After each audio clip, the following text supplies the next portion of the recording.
Is it now a case of Kate versus Meghan? But in what world next?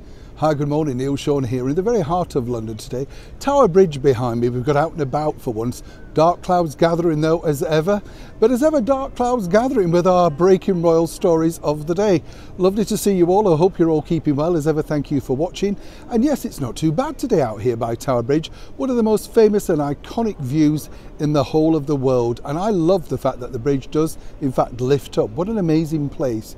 And if you get a chance as ever, there is a tour of London Bridge or Tower Bridge, whichever you want to call it. Marvellous when you think about how they built it all of those years ago.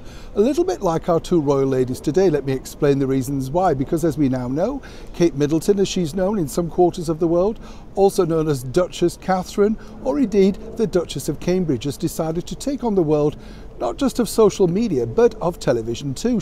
She pops up this weekend, of course, on CBeebies, which is, of course, the BBC's children's channel, reading that story. And as we've told you also, that's reactivated the interest of another Duchess, Duchess Meghan.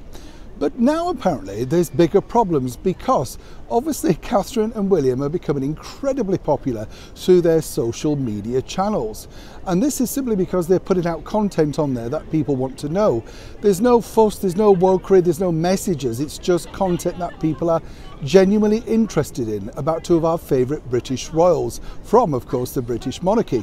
But this now has kick-started another idea with the team behind Harry and Meghan. And that's because they've been told to do this. As you know, Harry and Meghan decided to block down on social media. They didn't want to get involved because they thought it was full of toxicity, as they said, and there was too many negatives attached to that. But as they're now finding out, their popularity slumped because they're not on social media. Yes, Prince Harry and of course Meghan at times wish to let their messages be known via Zoom and all of those sort of webinar type things, but the bigger problem is that they're not connecting on a daily basis. And as we've told you before, the bigger problem for Harry and Meghan is that now more than ever they need to make sure that they can connect to their audience to make sure that their popularity still remains, and more importantly, they get their messages out there. Now, what we can tell you is they're, what's the word, shall we say, reevaluating the ideas of social media moving forward. And more importantly for Harry and Meghan, they're deciding exactly how they're going to come back onto the platform that they once so derided. Now, some might say this is going to be a battle royale against the two duchesses and the two dukes.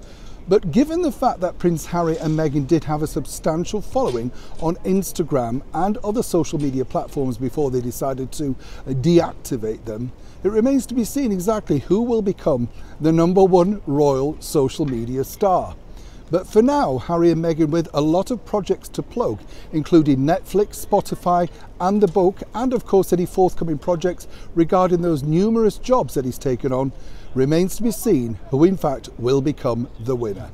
As ever, when I know more, you'll know more. Neil Sean in the very heart of London.